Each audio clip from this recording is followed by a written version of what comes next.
Hey everybody, back again after filming a bunch of videos this morning.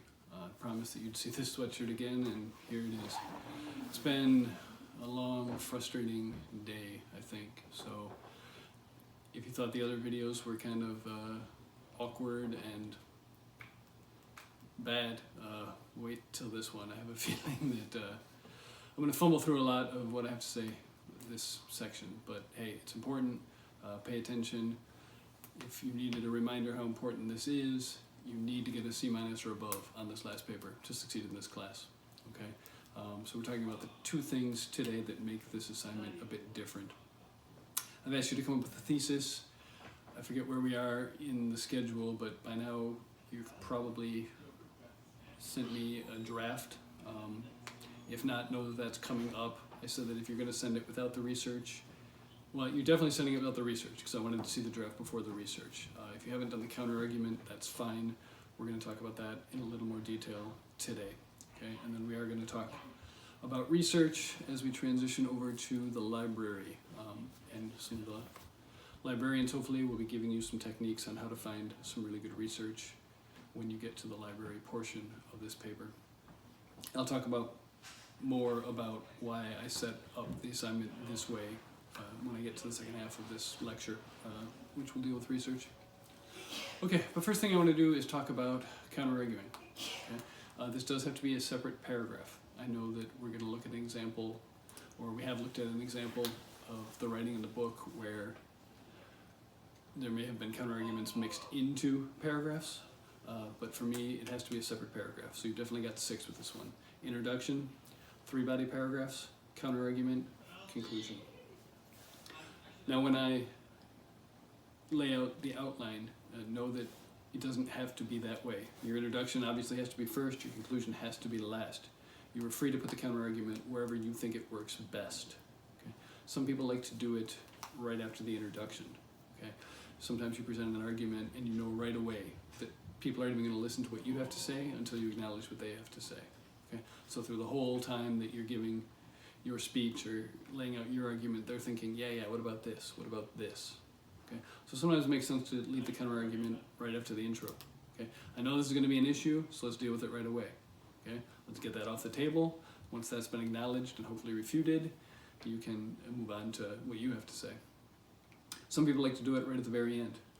We talked about using emphatic order for this essay, right? You want to move to your best point.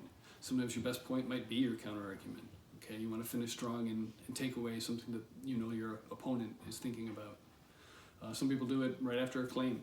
Okay, maybe after your second body paragraph, you know that something you said is going to raise an objection, and you have to go back and deal with it. Okay, so it's up to you. Put it wherever you think it's going to be most effective. You're the author. That's one of the things you got to figure out.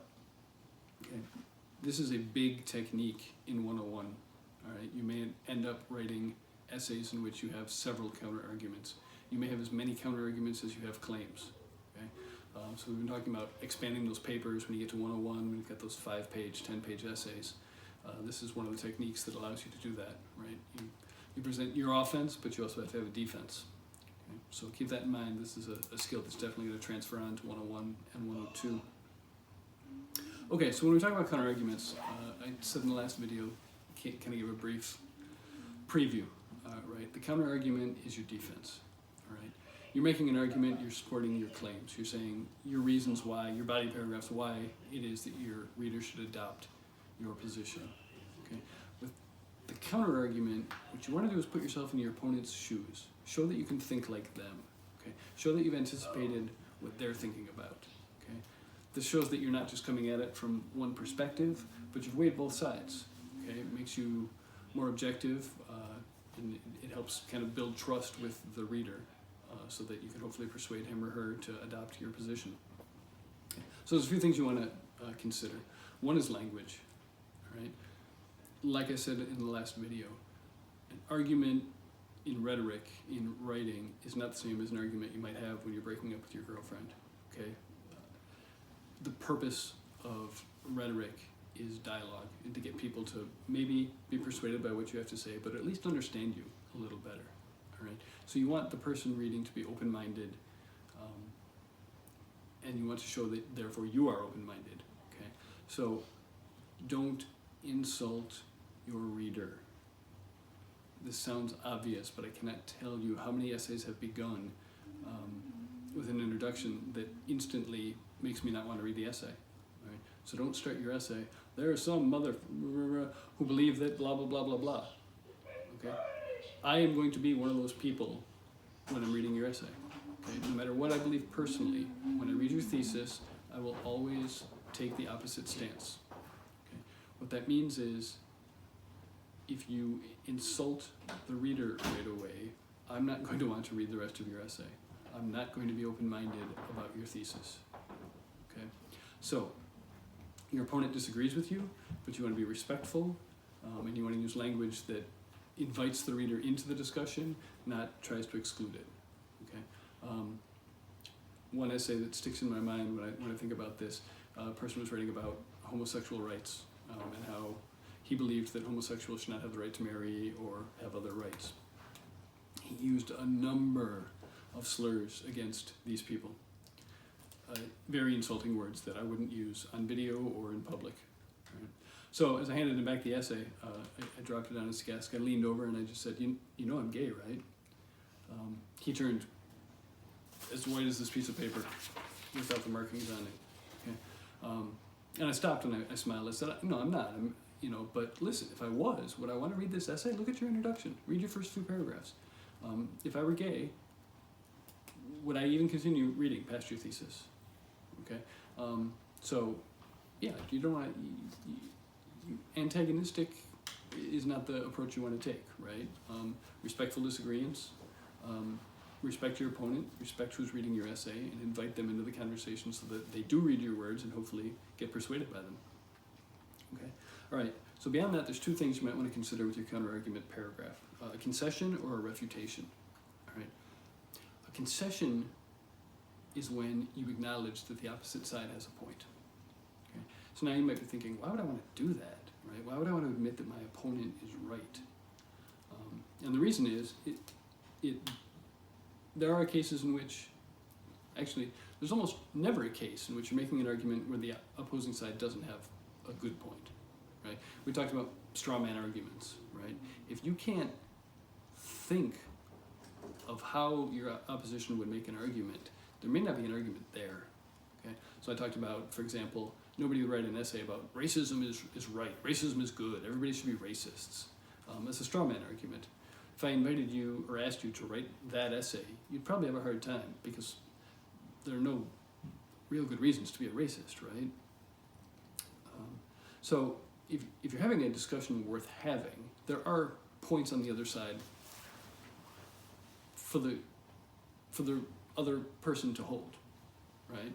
Otherwise it wouldn't be an argument, right? Sometimes it's important to acknowledge those and say, look, you're going to say this, and you're right. You believe this. I understand why you believe this, and you might throw this back at me, and I'm gonna concede that. I'm going to acknowledge that that's a good argument. Now, what you end up doing with that is you say, while I accept A, I still think B, C, and D, the body paragraphs that I'm going to present, are stronger than A. Okay, I'm weighing all these, and I'm saying, you've got a point. I think my 3 points are stronger. But what it does is it makes the reader feel listened to and acknowledged, and then hopefully it builds goodwill enough that they're willing to listen to your points because you've accepted and acknowledged theirs. Okay. This is perfectly acceptable to do in the paper. If you're going to do this, I recommend doing it right away. Okay, probably right after the introduction. Again, what it does is it builds goodwill so that your reader wants to continue to read along, and it gives you time to lay out your argument so that you're finishing strong. Okay? If you're going to do this, I invite you not to do it right before your conclusion. Okay? Do not do it before your conclusion. Sometimes people do this, and what it seems like is they've written an introduction, they've written these 3 body paragraphs, and they seem solid, and I'm going, okay, yeah, this is a great essay. And then suddenly that last paragraph flip-flops. Okay, it seems like they've just jumped ship. All right? So again, maybe if you do it right away, and then some sort of transition that says, despite this, I still believe in thesis statement, it works a lot better. So I always use the analogy of chess. I'm sure many of you have played chess. Sometimes you want to sacrifice a piece. I want to sacrifice a pawn to get a rook, right?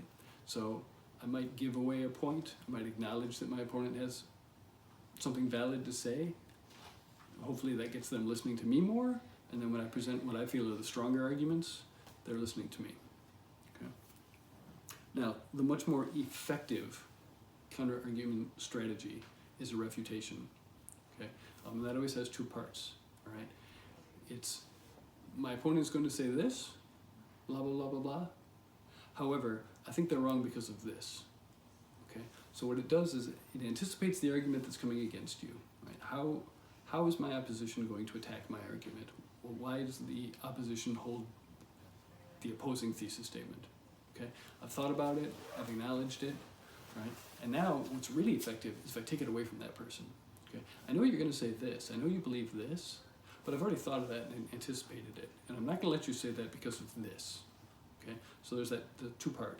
My audience believes this, blah, blah, blah, blah, blah. However, they're wrong because yada, yada, yada. Okay? And this becomes really powerful, all right? Because it disarms your opponent. Right? Your opponent's waiting to say something, and you go, hold on a second, I've already thought about that. I know what you're going to say, but I'm not going to let you say it because of these reasons, blah, blah, blah, blah, blah. Okay? And then they're stuck. What can they do? Right? This is why in 101 you might have multiple counter-arguments. Right? If you can go through and shoot down all of your opponent's points and support the points of your own, that's a very strong argument. All right, so let me give you an example. I don't want to use that example. All right, I'm doing this on the fly. I got an essay once, Bill should be fired. Okay, that was the thesis. Bill should be fired. And I disagreed with it, obviously. I'm pausing because I'm not going to use the one I normally use. So I'm, like I said, going on the fly. Okay, so I disagree with the thesis. Bill should be fired, right? But I'm open-minded, right? As long as you can support your claims, you get an A. I've always said that. As long as you can support whatever it is you have to say, you get an A from me, all right? In a situation like that, if you support all your body paragraphs, I'll give you an A. I just might follow you to the parking lot after the class is over. Kidding. Okay, so we start to read, all right? One reason Bill should get fired is because the students dislike him. Okay, I think to myself, hey, that's not true. I get good reviews. I start to read. No, it's supported, right? There's evidence, there's testimonials, former students come back and are talking bad about me. Okay, I'm thinking, oh, geez, maybe I should get fired. But it's just one paragraph. Let me see how things progress. Okay.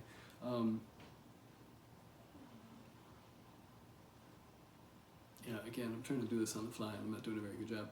Okay. Paragraph 2. Bill should get fired because he physically assaults his students. Okay. This isn't true, obviously. We're making this up for the purposes of this experiment. Okay. Again, I think to myself, that's never happened.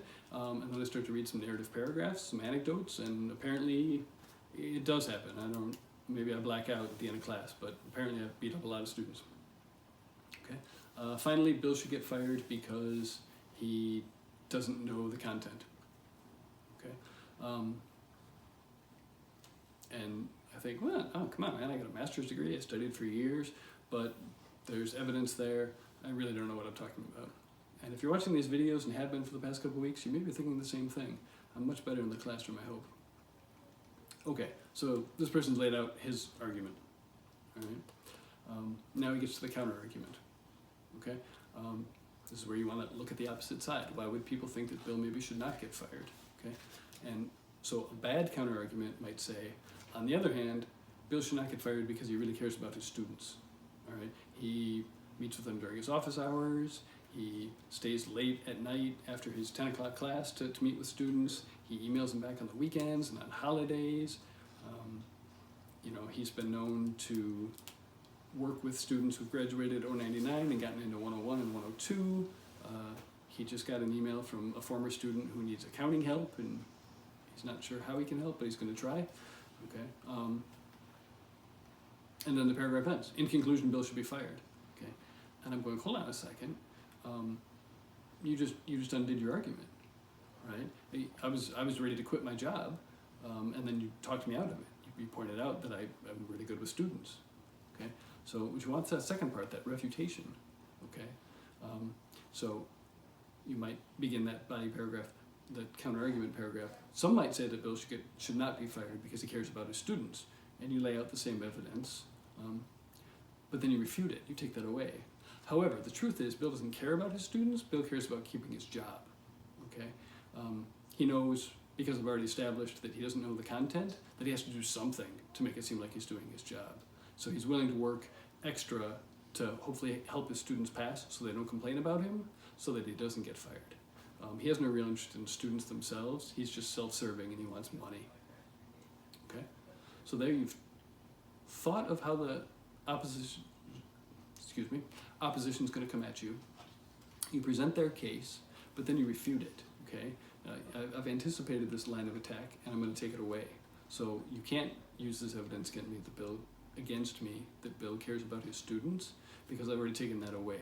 The truth is Bill doesn't care about his students, he cares about his job because he cares about money. Okay? Does that make sense? I hope. I have another example that I used to use, but it might not translate on film, so I think I'm not going to leave that one on recording. So that's counter-arguing. And in this essay, you need to have a counter-argument paragraph. Okay, so again, 6 paragraphs, intro, a counter-argument paragraph somewhere, 3 body paragraphs, and a conclusion. Okay, if you have any questions about counter-arguing, feel free to shoot me an email. I know I'm looking over drafts. I'll be looking over drafts until this paper's due, so if you're not sure that you're doing it right, feel free to shoot me an email. We can talk about that paragraph.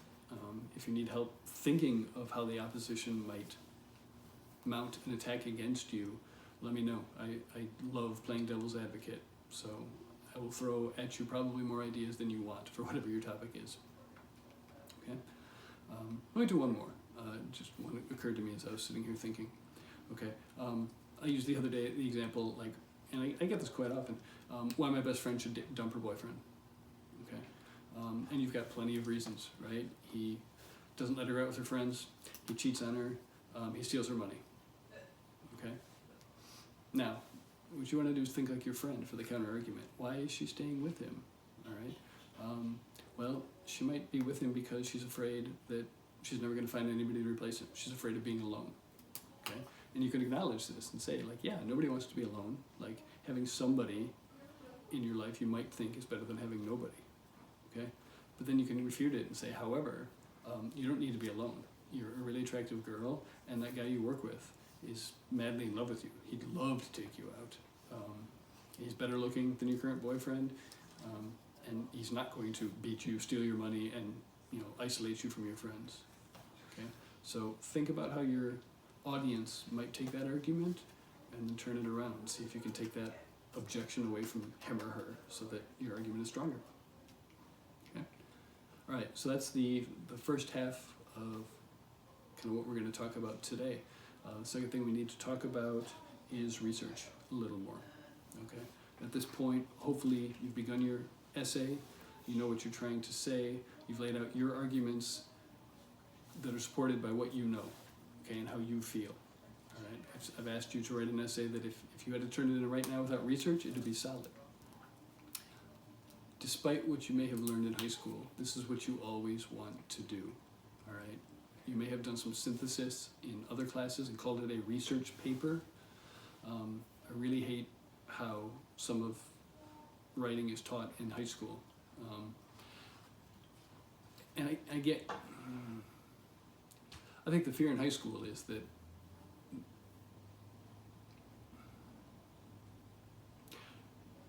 the point moving forward is that what we want to hear, me, your one-on-one teacher, your sociology teacher, or whatever, is your thoughts and your ideas, okay? I think high school a lot teaches you that your voice is not valued. We need to unlearn that. In college, your voice is all that matters, all right? So if I wanted to learn about bird watching, I could go read 20 articles on bird watching. I don't need you to look up those 20 articles and cut and paste the best pieces and throw them together. What I care about is your analysis of bird watching, what you have to say about bird watching, okay? Your unique perspective, okay? Your argument is yours and only yours. Yours, it's the only place I can get it is from you, okay? So I want to hear what you have to say, your thoughts, your beliefs, your ideas, all right? So my advice, every other class you take for the rest of your life, write the draft before you do the research, okay? Know what you want to say and what arguments you are trying to make. Right, so I'm always advocating from now on, write the draft first, okay? If it's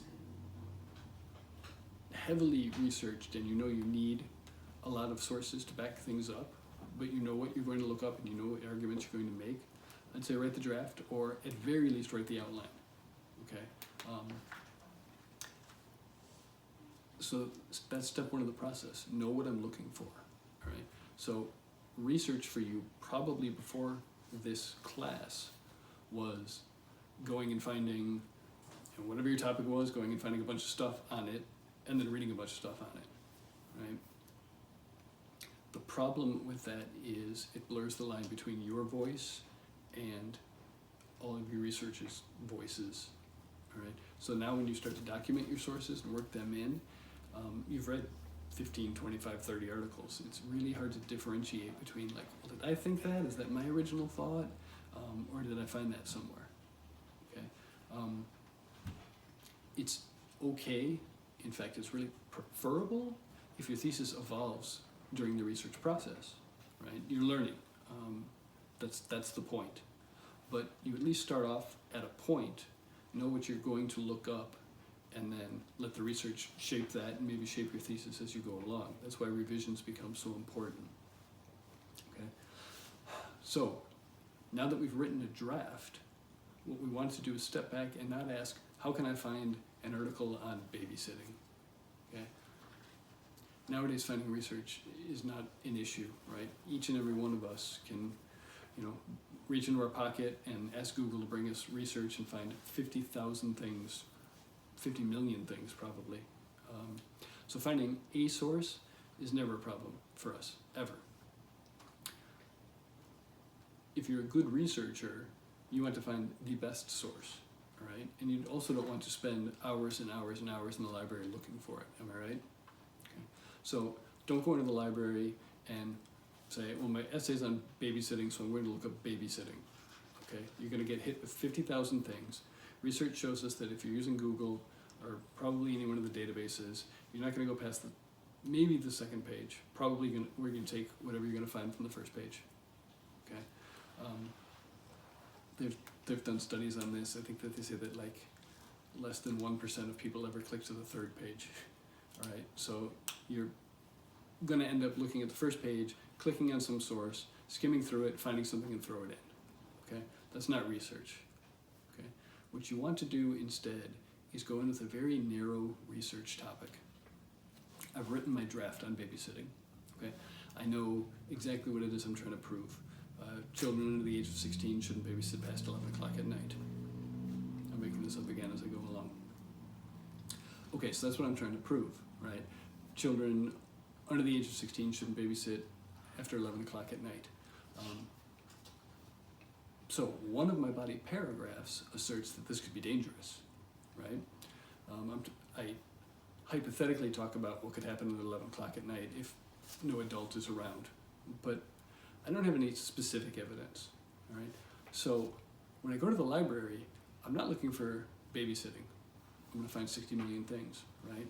What I'd really love is statistics about how many crimes take place in the households after 11 o'clock at night when 16-year-olds or younger are babysitting. Okay, it's a very narrow research thing. If I start with that really narrow research thing, a couple things happen.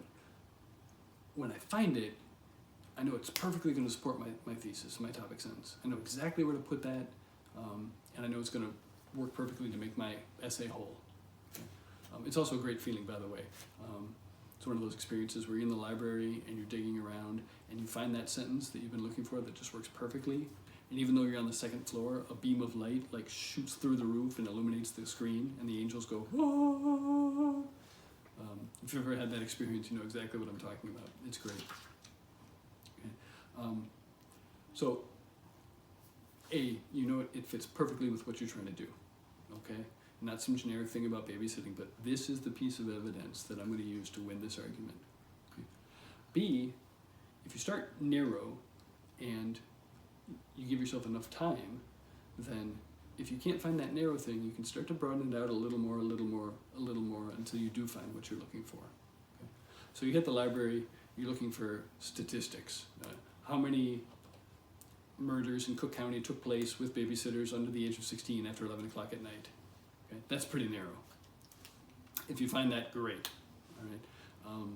But I've dug around a little bit, I can't find that. So what else fits that? Well, maybe if I found an example, an anecdote. Right? I've told hypothetically what can happen to babysitters after 11 o'clock. What if I found an article that gave a specific instance of what happened when one 15-year-old was babysitting at midnight? Okay? It's not that statistic, it's not that narrow, but it's still in the same ballpark. It still supports that thesis statement, that topic sentence. I can still use it. Okay? So the further out you start to do your research, the more narrow you get. Like, if I can find this would be perfect. If you can't find that, the closer you get to your essay, you start to broaden it out a little bit, still keeping focus on what you're looking for, until you find something that works perfectly and you drop it in. Okay? As I'm grading, I will be looking to make sure that the evidence you provided is that silver bullet. That's the analogy I always use. Right?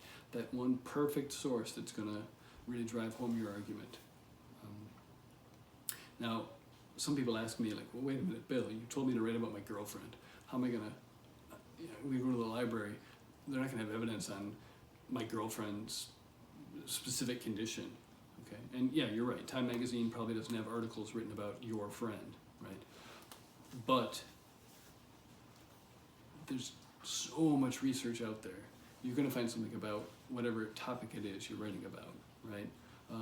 So you're writing about why your brother should move out of the house. Okay? No, there's not going to be articles about your brother. Okay? But there are going to be articles about what happens for people who live at home in the basement until they're 45. Okay? So think about how you can find the research to support the claims. It doesn't have to be as specific as your specific scenario, but it can work for whatever it is you're talking about. And we're going to have such a vast array of resources devoted to us, even without the internet, that finding something's not going to be a problem. Okay. So let's talk a little bit more about sources you might use before you get to the library. I've already said you cannot use the internet. Do not email me asking me if the source is good, if it's got a www in front of it. Do not use Google for this assignment. You will fail this assignment if you use the internet, or at least lose many, many points, and you need to get a C- or above to pass. Okay? I don't know how much more emphatically I can say that, because every semester, one or two people disregards this advice. Do not use the internet. Okay? In the next class or so, we will be having a library tour, a virtual library tour, and they're going to expose you, they mean one of the librarians, is going to expose you to the databases at the library. Okay? We could probably rule out books at this point because the library itself will be closed, I believe. But they're going to show you databases like EBSCOhost, maybe InfoTrack. They might do, EBSCOhost is probably the biggest one they're going to use. It's available through the Triton College Library webpage. It's open to all students.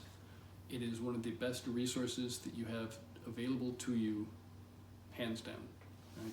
Every year, the college spends tens of thousands, maybe hundreds of thousands of dollars to give you access to all of these databases.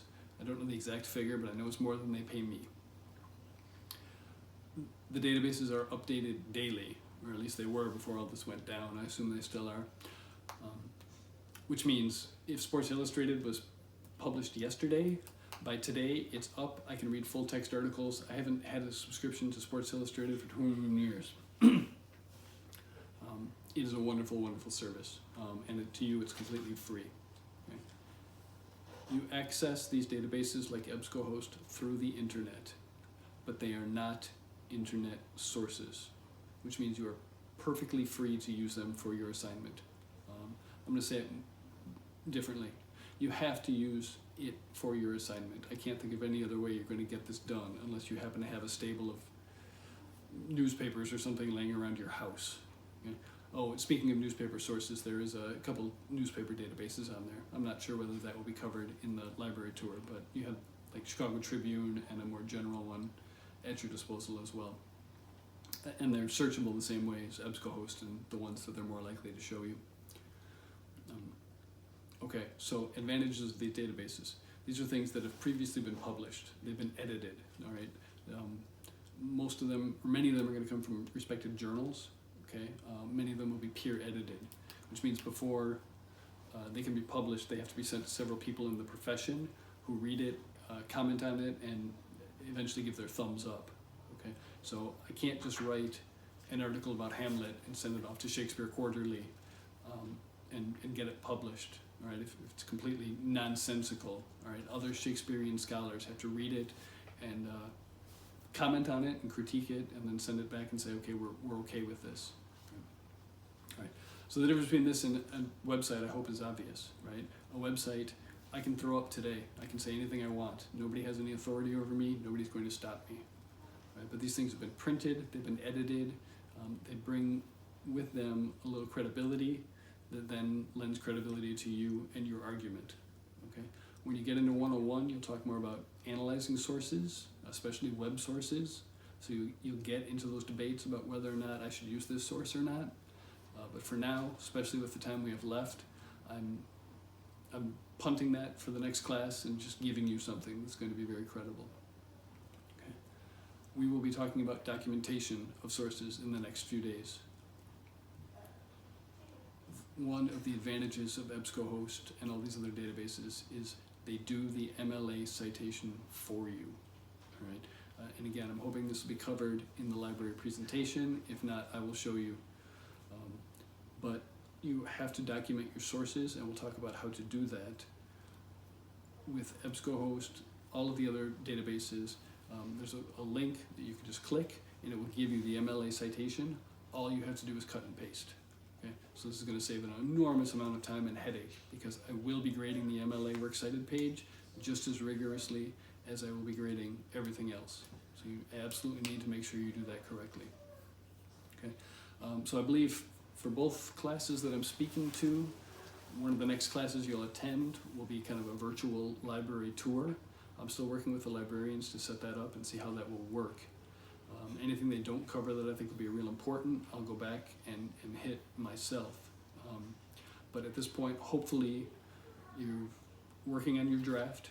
You've got your intro, your 3-body paragraphs, and your conclusion. Okay. Now it's time to incorporate the counter-argument. How is the opposition going to respond, and how are you going to respond back? And then one source, one time.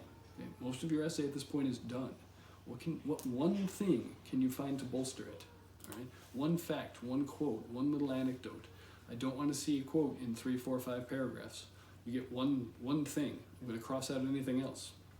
Okay? So think about what you want to find at the library. What's the one source, the one piece of information that would really nail this assignment? Okay? As always, email me questions if you have any. I hope by now, we've been doing this for a couple weeks, I hope that I have open lines of communication between all of you. A good majority of class at this point should have been kind of communicating back and forth. If you haven't been doing that but need to now is the time. We need to pass this assignment, so I'm here for all of you.